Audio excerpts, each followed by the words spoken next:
अगर आप अपने खाने में असली भारतीय स्वाद चाहते हैं तो सिंधु भूमि मसाले आजमाइए। सिंधु भूमि मसाले, जो आपके खाने में भारतीय परंपरा की असली टेस्ट लाए। ऑनलाइन खरीदने के लिए विजिट करें sindhubhumimart.co.in।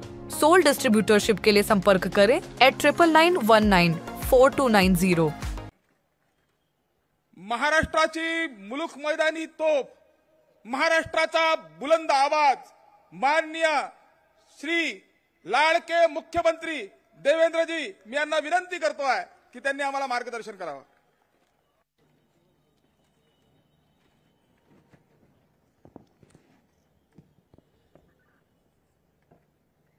हिंदवी स्वराज्याचे सरसंस्थापक छत्रपती शिवरायांना मानाचा मुजरा करतो। भारतीय राज्यघटनेचे शिल्पकार भारतरत्न डॉक्टर बाबासाहेब आंबेडकर यांना मानवंदना अर्पित करतो। नवभारताची मुहूर्तमेढ ज्यांनी रोवली ते आपल्या सर्वांचे आदर्श नेते श्रद्धेय अटल बिहारी वाजपेयीजी यांच्या जन्मशताब्दीच्या निमित्ताने त्यांना अभिवादन करतो।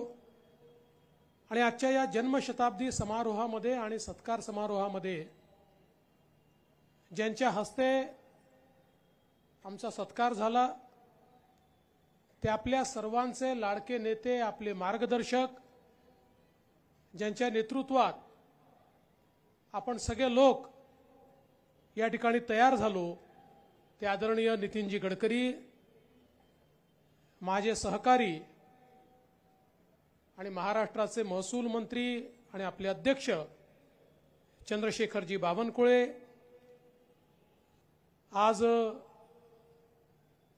खरं म्हणजे आमच्या सत्काराचा कार्यक्रम आयोजित करण्यात आला आणि माझ्या जीवनामध्ये मी सत्कार घेणं नेहमी टाळतो। अनेक वेळा अनेक पदांवर गेलो आणि अनेक वेळा सत्काराचे प्रसंग आले, तरी देखील काही ना काही कारण सांगून ते सत्कार मी नाकारले। पण आजचा सत्कार हा स्वीकारत असताना दोन भावना मनामध्ये होत्या। एक तर ज्यांच्याकडे पाहून आपण राजकारण करतो ते श्रद्धेय अटल बिहारी वाजपेयीजी यांच्या जन्मशताब्दीच्या दिवशी हा सत्कार होतोय, ही अत्यंत महत्त्वाची गोष्ट होती। आणि त्याचसोबत राजकारणामध्ये ज्यांचं मार्गदर्शन हे अत्यंत मोलाचं ठरलं त्या माननीय नितीनजी गडकरी यांच्या हाताने सत्कार होतोय, हे देखील महत्त्वाचं होतं। आणि म्हणून माझ्याकरता हा सत्कार नव्हता, तर हे कौतुक होतं आणि आपल्या घरच्या मोठ्या माणसाने कौतुक केलं तर ते स्वीकारलंच पाहिजे, म्हणून या सत्काराकरता मी या ठिकाणी होकार भरला। आपल्याला कल्पना आहे की आत्ताच बावनकुळे साहेबांनी सांगितलं, लोकसभेच्या निवडणुकीनंतर आपली अवस्था कशी होती, तर अटलजींच्या शब्दात सांगायचं झालं, भरी दोपहरी में अंधियारा, सूरज परछाई से हारा, अंतरतम का नेह चोड़े, बुझी हुई बाती सुलगाए, आओ फिर से दिया जलाए, आओ फिर से दिया जलाए, अशी आपली अवस्था होती। आणि म्हणूनच आपणच त्यानंतर अटलजींच्या शब्दामध्ये एकमेकाला सांगितलं, क्या हार में क्या जीत में, किंचित नहीं भयभीत में, जीवन के संघर्ष पथ पर ये भी सही वो भी सही। आणि असं म्हणून पुन्हा एकदा आपण सगळे कामाला लागलो आणि हा महाविजय आपण या ठिकाणी प्राप्त केला। आणि म्हणून आज जो सत्कार या ठिकाणी होतोय, हा मंचावर बसलेल्या आमचा जरी सत्कार असला तरी देखील तो सत्कार तुमच्या सगळ्यांच्या वतीनं आम्ही स्वीकारतो आहे। भाजपच्या असंख्य कार्यकर्त्यांच्या वतीनं आम्ही स्वीकारतोय, कारण कार्यकर्त्यांचं प्रतीक म्हणून या ठिकाणी आम्ही बसलो आहोत। एकदा सुप्रियाताई असं म्हणाल्या होत्या अकेला देवेंद्र क्या करेगा. सुप्रियाताईंचं म्हणणं खरं होतं. अकेले देवेंद्र की कोई औकात नहीं है. अकेला देवेंद्र कुछ नहीं कर सकता. पण त्यावेळी ताईंना हे माहिती नव्हतं देवेंद्र अकेला नहीं है, पूरी भारतीय जनता पार्टी उसके साथ है. आणि भारतीय जनता पार्टी ज्याच्या पाठीशी उभी राहते, माननीय मोदी साहेबांसारखे, माननीय गडकरी साहेबांसारखे नेते ज्यांच्या पाठीशी उभे आहेत, त्यांची शक्ती आणि त्या शक्तीचं आकलन हे कधीच त्यांना येऊ शकत नाही. आणि म्हणूनच आज हा जो विजय मिळाला हा त्या शक्तीचा विजय आहे की जी शक्ती संघटितपणे, अखंडितपणे या ठिकाणी आपल्या पाठीशी उभी होती. आणि अटलजींचा जो मंत्र होता, टूटे हुए सपने की सुने कौन सिसकी, अंतर को चीर व्यथा पलकों पर ठिठकी, हार नहीं मानूंगा रार नहीं ठानूंगा, काल के कपाल पर लिखता मिटाता हूं, गीत नया गाता हूं, गीत नया गाता हूं. ही जी प्रेरणा आपल्याला होती, ही प्रेरणा खऱ्या अर्थानं या विजयाकडे आपल्याला नेत होती.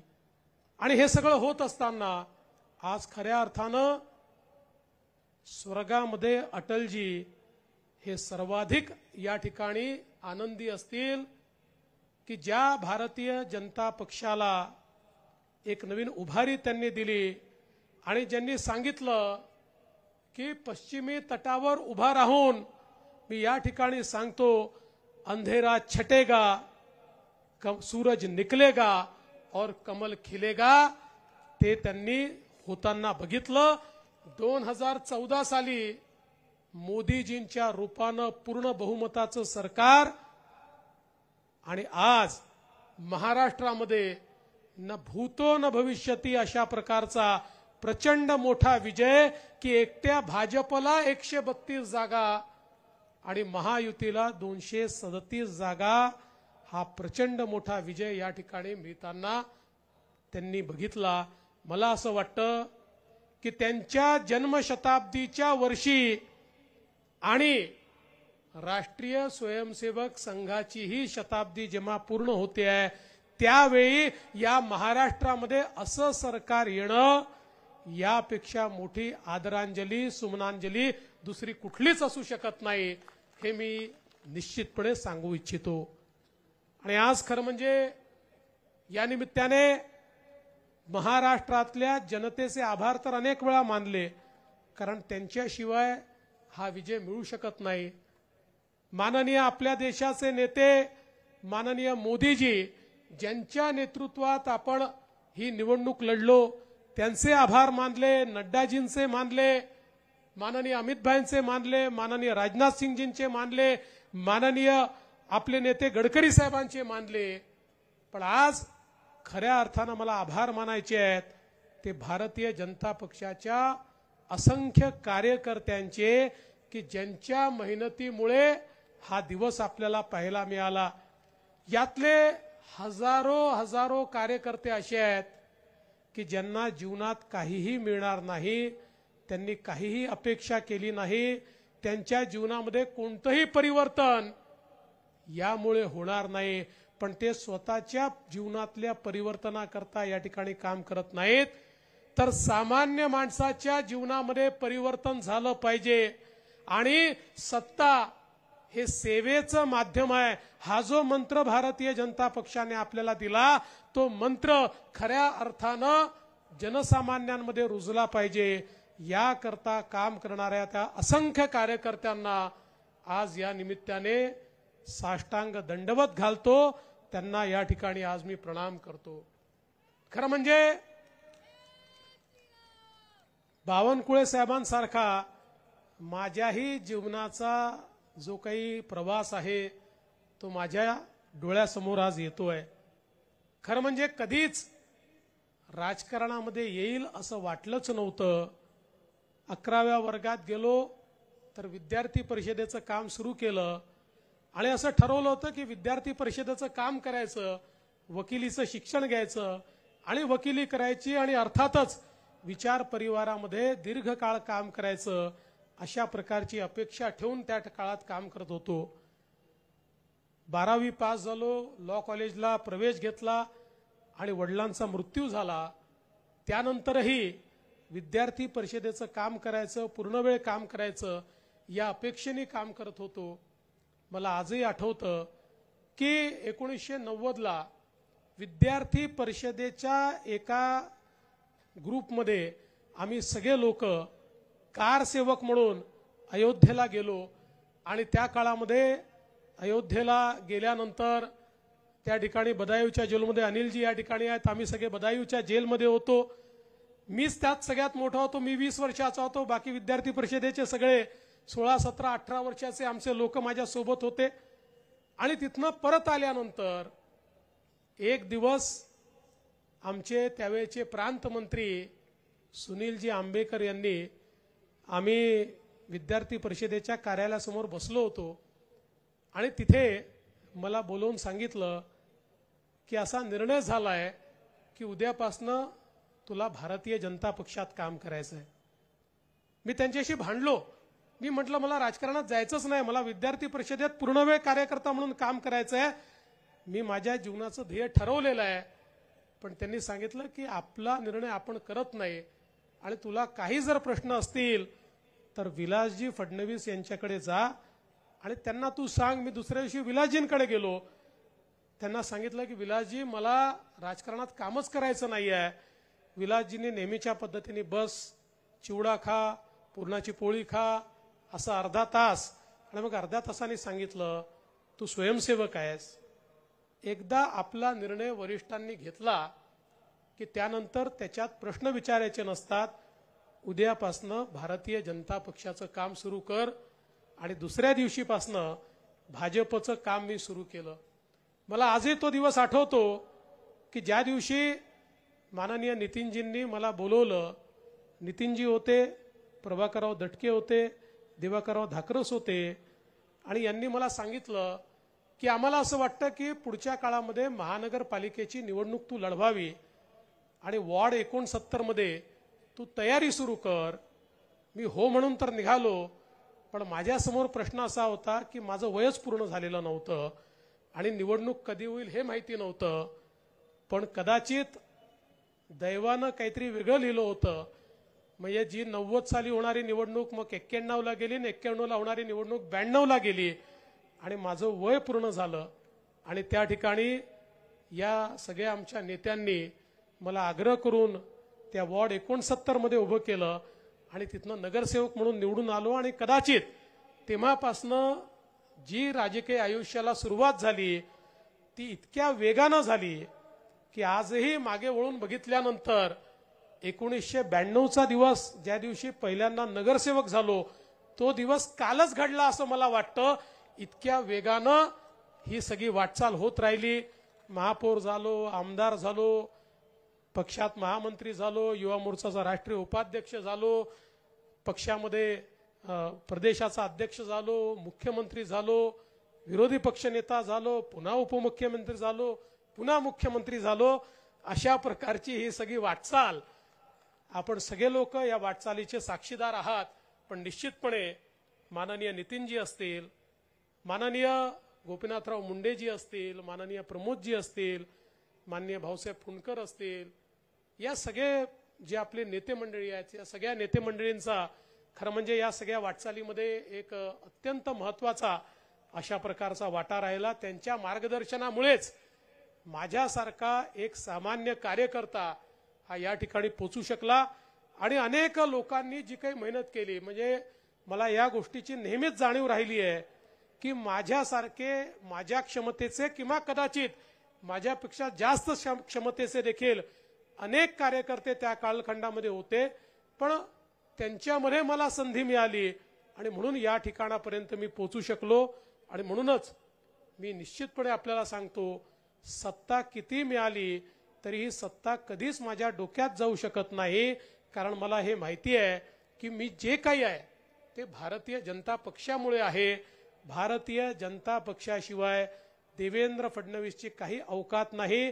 भारतीय जनता पक्षाशिवाय देवेंद्र फडणवीस याचे कुठलाही वजूद नाही.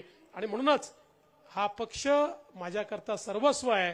आणि कार्यकर्ते जे या पक्षाला खऱ्या अर्थानं तयार करतात ते देखील माझ्याकरता दैवतासारखे आहेत आणि म्हणून हा सत्कार आज कार्यकर्त्यांच्या वतीनं या ठिकाणी मी स्वीकारलेला आहे।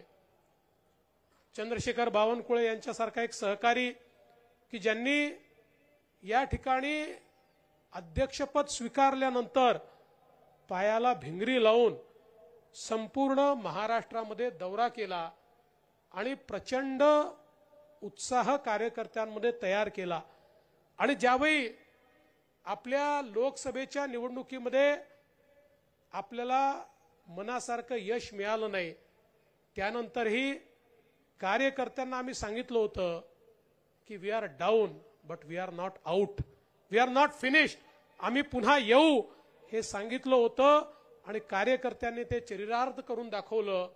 आणि मी माननीय गडकरी साहेबांचे आभार मानेन की या संपूर्ण निवडणुकीमध्ये नितीनजींनी निवडणूक अंगावर घेतली आणि महाराष्ट्राच्या कानाकोपऱ्यामध्ये जाऊन त्या ठिकाणी सभा घेऊन कार्यकर्त्यांमध्ये उत्साह निर्माण करून एक प्रकारे आपल्या या प्रचाराला नवीन दिशा देण्याचं काम त्यांनी केलं।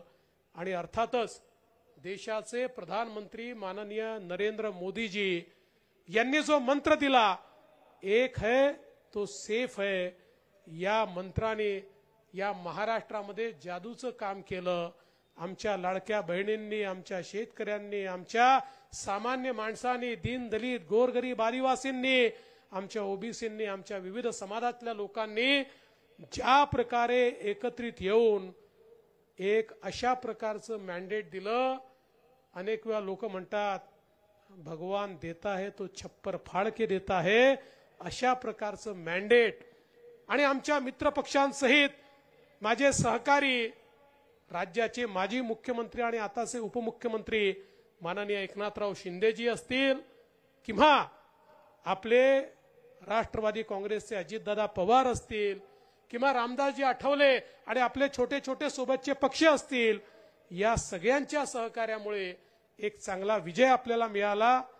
या विजयामुळे जबाबदारी वाढली आहे, पण ही जबाबदारी जरी वाढली असली तरी आमचे सगळे वरिष्ठ नेते हे हिमालयासारखे आमच्या पाठीशी उभे आहेत। त्यामुळे ही जबाबदारी चांगल्या प्रकारे पार पाडू आणि सामान्य माणसाच्या आशा आकांक्षा अपेक्षा या निश्चितपणे पूर्ण करू।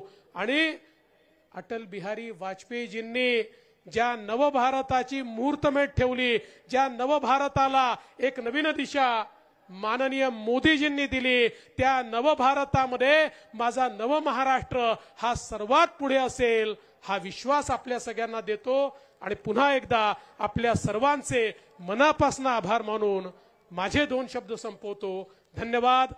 जय हिंद, जय भारत।